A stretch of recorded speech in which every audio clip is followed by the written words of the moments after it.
Yeah.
Blue plates. Blue plates.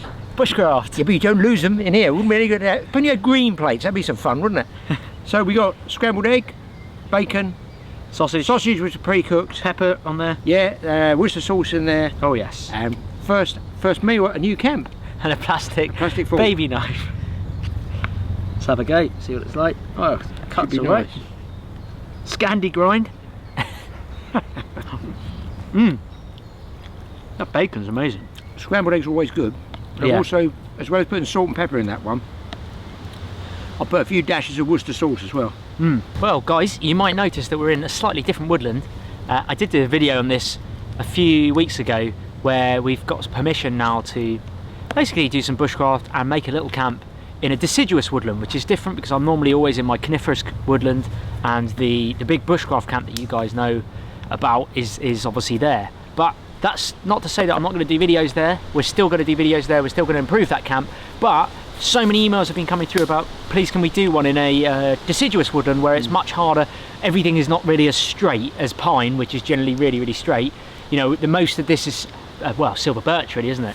We've got rhododendron a bit behind us. That's an evergreen, more of a bush though, not so much as a tree. But most of the trees, in fact, I'd say 80% of the trees here are all silver birch. Loads of young saplings as well. That's because it's not managed, isn't it? Exactly, it's completely unmanaged. We've been given permission where we can manage it a bit, and we are allowed to cut down some saplings, which will help the bigger trees grow. So it's not like, you know, killing all the trees here. No, we're helping the other trees to grow as well, because it's so dense here. But really nice for a camp. All we've done to begin with is just a little fire pit area, haven't we? It's almost like I was saying to Dad, it's like a sacrificial pit area here.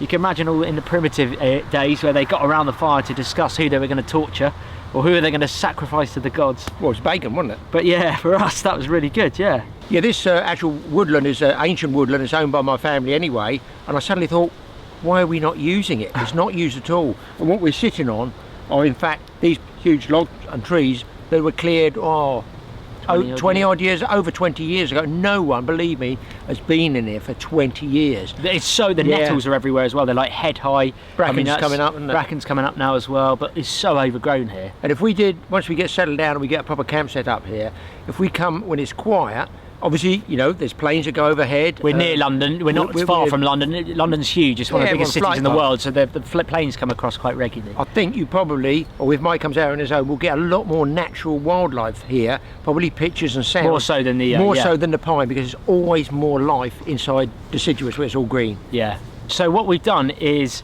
just temporarily put up my tarp, just because it's been raining today and we wanted to keep the camera gear dry and things like that. So I just temporarily put up the tarp, and we've cleared the area where the tarp is where we're going to build a shelter. We're not sure on what type and design yet. Maybe you guys can give us a suggestion. Yeah. We've been thinking maybe a more primitive style shelter, like a wigwam, or around that kind of base. The shape, we're looking for the shape, just shape-wise, yeah. We're not going to go so much for the lean-tos. We've done the lean-to shelters. We might go for more of a pointy or a circular, hexagonal type shape. We're not sure yet. So with your suggestions, just, yeah, if you can think of a shelter, guys, pop it in the comment section below this video, and do let us know your opinion, because we're always open and we're always reading your comments just to, you know, see what feedback you guys are giving us. I'd say we got an unlimited amount of, what, 2 inch to 3 inch wide at diameter, the base, yeah. to, man alive, 30 feet?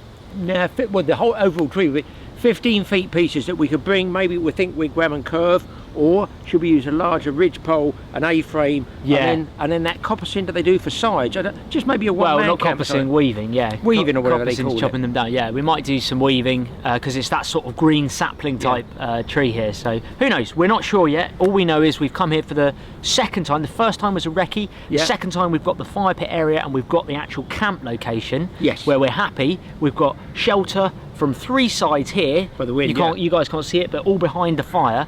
And the rest of it is just sapling city. It's just trees everywhere. So we, you know, location wise, we're plumb, aren't we? Well, you'll be okay for drink, because there's plenty of stinging nettles. If you want stinging nettle tea, oh, we've got so much natural cordage from nettles, it's unreal. But you know, guys, we don't have all the time in the world, so we might not be using natural cordage all the time. It's probably going to be paracord, but either way, we're very happy with what we've got here.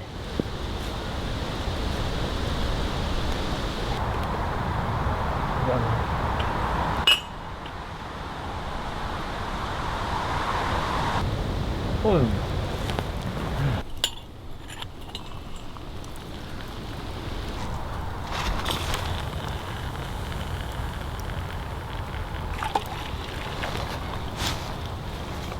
Well, we got our tea. Well, I've got a coffee going. Dad's got a tea.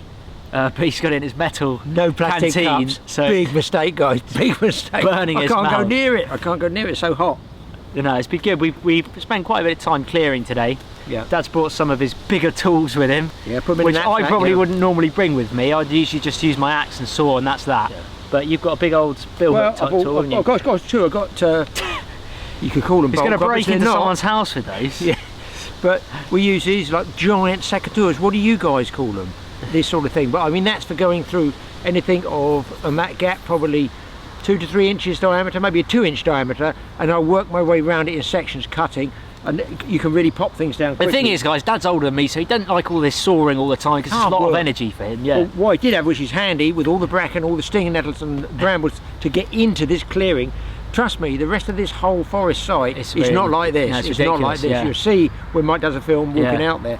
I've got a thing here called a slasher. Yes, it's called a slasher. It's like a scythe. I'd almost like a but scythe. It's very, very long at the edge. Bill hook. I've ground the edge on it. It's a sort of a bill hook shape, but I don't know how I can show you to you. You can get an idea how long it is.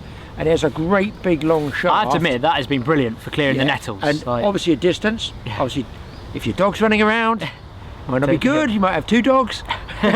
Or if your son's running around standing and takes 3 steps back, could be. So let everybody know when you're swinging this puppy, because it's big and you whack, you can take down very small 1-inch saplings with it. Yeah, it's good. It is good. It's called a slasher, is what they called in England. What would you guys call it? A bit of a DIY bodge going on here. No, that's where I'm trying to hit one tree or sapling, and I've hit another one. Yeah. And I thought I'd just better bind that up for extra strength. It's got a bolt through there holding it. It's all one piece by the look of it. Yeah. So we're just talking about tools, how easy having the right tool is for the job. I mean, you know, look, if you're going 20 miles into the back country, you're not carting all this stuff around. But, you know, I can get those in my knapsack and carry the rest, and I knew that would be a help today. But basically, we were talking about primitive again. Steel, because originally it was flint tools. Yep. Then they went, they moved on. Iron age. Iron, steel. Like, how did they? Obviously, it was like forges and things were used to mould the metal. Yeah. But how did they know? You know, Our theory is, how did they get it out the? we want to know about how did they get it to iron in the first place? Yeah. What was it seeing? The first person, Yeah. you know, who, like we say with the primitive man, the first person to catch fish, first person to make like a iron, like sword, like steel as well. Steel for obviously, cutting, modern, yeah. exactly. But I'm wondering, back in the day, what did they see mostly in the prehistoric times? Well, obviously dinosaurs. I know they saw dinosaurs. No, but dinosaurs existed before humans, didn't they? Way before humans. Well, I don't we know. weren't around with dinosaurs, were we? Were we not there? No. They were Well, my like great 65 uncle million told me years. we were there. No, they were like 65 million years ago. Let's say you're a caveman, you're the early Neolithic man, whatever you are. You're hunting, you're covered in fur, you're in a cave. Because of the volcanic activity around the dinosaur age, that's what I'm trying to get to, even if we weren't there, we must have seen maybe molten lava solidify, cool and go hard. So is that when they thought, my God, the rocks are melting, but when they go hard, if we melted certain types of rock, it went to steel. How did they find out what iron, you know, iron, that's our theory. You guys tell us, where do you think they, and obviously they went from iron to steel. Yeah. Obviously we realised that later. And then more modern metals, like composite metals. Yeah, and it's a things. very first transition. But let us know, guys. This is for those who are new, theory time. We tend to, at the end of our videos, just chat about random theories, stuff like this, and we throw it out there, and you guys give us your opinions in the comments section below. There's nothing too wacky, there's nothing too stupid really that you can say. Just pop it in the comments section, let us know what you think. What you do is you'll see me drinking this tea in about 3 films time, because I can't. That, or you'll have rubber lips like Angelina Jolie, where you just you talk. There's nothing wrong with that girl, she's beautiful. Where's my wife? Where's the what's the flavour of the month? Is the wedding the weather lady, isn't it? The weather lady, yeah. Carol, the weather lady in England. So one for me. That's why Dad knows the weather so much, because he bloody watches it twice a day. Carol's telling me. Well, thank you very much for watching the video, guys. I have some overnighters planned. I've got 3-day overnighters coming up soon. Dad, you've got most of the fishing. We run another YouTube channel called TA Fishing, which is mostly the old nut. And yeah, you do a lot of fishing on there, don't you? And we've got a lot of beginners stuff. If you're beginners looking to catch some fish, head on over to TA Fishing, because that's where you can find out lots of info on catching fish. Yeah, we got some more catch and cook videos coming as well, this especially summertime as sea species start coming on. We've got some big trips. We're not going to tell you just yet. We've hopefully got a big trip, maybe June time, haven't we? International. Hopefully, yeah. So we're not going to spoil it all yet, but we've got some really good things coming up on TA Outdoors. Thank you very much for watching, guys, and we'll see you soon in the next video.